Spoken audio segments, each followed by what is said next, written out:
SSC 26 batch তোমাদের কিন্তু আজকে 10টার পর পরেই কিন্তু তোমাদের পরীক্ষার রেজাল্ট দিয়ে দিয়েছে।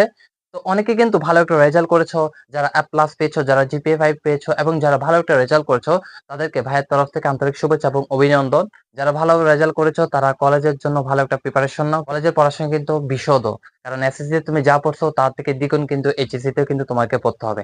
এইচএসসি তে ভালো একটা রেজাল্ট যদি করতে পারো, তুমি কিন্তু ভালো একটা পাবলিক ইউনিভার্সিটিতে তুমি চান্স পেতে পারবা। সবাই কিন্তু আসলে ভালো যারা রেজাল্ট যারা করে তাদের নিয়ে কিন্তু কথা বলে। যারা খারাপ যারা রেজাল্ট যারা করে তাদের নিয়ে কিন্তু কেউ কথা বলে না। তো যারা খারাপ যারা রেজাল্ট করছো, ইতিমধ্যে যারা রেজাল্ট পেয়ে গিয়েছো, যাদের রেজাল্ট কিন্তু আশানুরূপ ভাবে তোমাদের রেজাল্ট হয়নি এবং মনে করো তুমি যে প্রত্যাশা তুমি করেছো ওই রেজাল্ট তোমার হয়নি, ওইটার জন্য তোমার হতাশাগ্রস্ত আছো। ওই তাদের উদ্দেশ্য করে ভাইয়া কিছু কথা বলতে চাই। তোমরা যারা রেজাল্ট যারা খারাপ করেছো ইতিমধ্যে তোমাদের প্রত্যাশা অনুরূপ ভাবে তোমাদের রেজাল্ট হয়নি, তোমরা হতাশ হওয়ার কোনো দরকার নাই। কারণ তুমি খারাপ রেজাল্ট করেছো এটা না যে তোমার জীবন শেষ। অনেকে কিন্তু খারাপ রেজাল্টের কারণে সুসাইড অ্যাটেন্ড করে ফেলে। তো তোমার সুসাইড অ্যাটেন্ড করার দরকার নাই। অনেকে কিন্তু মন খারাপ করে বাসার মধ্যে বসে থাকে। এটা করার কোনো দরকার নেই। কারণ তুমি আজকে তুমি খারাপ করছো, এটা না যে তুমি প্রত্যেকবারে খারাপ করবা। তুমি আজকে খারাপ করছো তার থেকে তুমি শিক্ষা অর্জন করা দরকার। যে তোমাকে লাইফে কিছু একটা করতে হবে। আমার চোখে দেখার মতো অনেকেই মানুষ আছে যে যারা খারাপ রেজাল্ট করার পরও অনেক ভালো একটা পর্যায়ে গিয়ে পৌঁছাতে পেরেছে। তো তুমি খারাপ রেজাল্ট করছো এটা না যে তোমার লাইফ একদম শেষ। তুমি একদম ডিপ্রেশনে চলে যাবা। তুমি যাই কিছু করো না কেন, তুমি ডিপ্রেশনে যাও, তুমি ভাব না করো, কোনো কিছু যায় আসে না। তোমাকে লাইফে কামব্যাক করতে হবে। তোমাকে এমনভাবে কামব্যাকটা দিতে হবে যে আমি আজকে রেজাল্টটা খারাপ করছি। কি হইছে? কোনো কিছু যায় আসে না। আমি আজকে রেজাল্ট খারাপ করছি। আমি পরের বছরে বা পরবর্তীতে আমি ভালো একটা রেজাল্ট করে সবাইকে দেখায় দিব। তুমি সেভাবে একটা কামব্যাক দাও। কারণ তুমি রেজাল্ট খারাপ করছো এটা না যে তোমার মধ্যে কমতি আছে। তুমি খারাপ রেজাল্ট করছো, তুমি এখান থেকে একটা শিক্ষা নেওয়া দরকার যে তোমাকে লাইফে কিছু একটা করতে হবে। আজ পর্যন্ত যারা সফল যারা হয়েছে তারা প্রত্যেকবারেই তারা ব্যর্থ হয়েছে।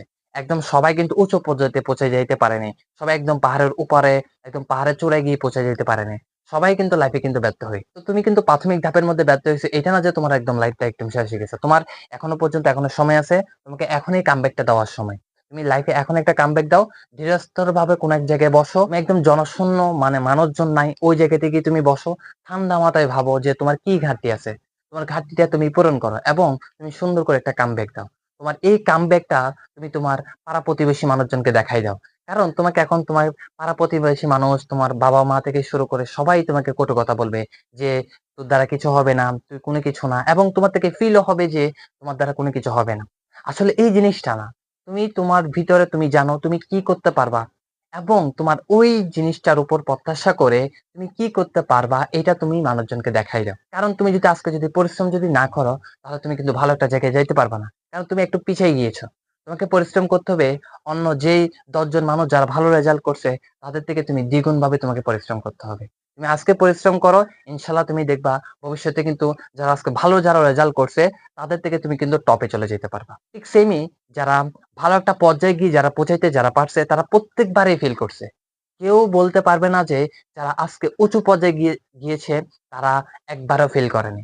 সবাই ব্যর্থ হয়েছে, তুমি ব্যর্থ হয়েছো, তুমি সবাইদেরকে দেখাই দাও যে তুমি ইতিহাসের মধ্যে নাম তুলে দাও যে আমি একদিন কিছু একটা করে দেখাই দিব। ইনশাআল্লাহ এই প্রত্যাশা নিয়ে ভালো একটা কামব্যাক দাও এবং টেনশন করার কোনো দরকার নাই। তোমরা এটা মাত্র হচ্ছে প্রাথমিক একটা ধাপ। এই প্রাথমিক ধাপ নিয়ে তোমার এত বেশি ঘাবড়ানোর দরকার নাই। তোমরা আবার একটু শক্ত হয়ে দাঁড়াও যে তোমাকে লাইফে কিছু একটা করতে হবে। কারণ তুমি আব্বু-আম্মুর পাশে তোমাকে দাঁড়াইতে হবে।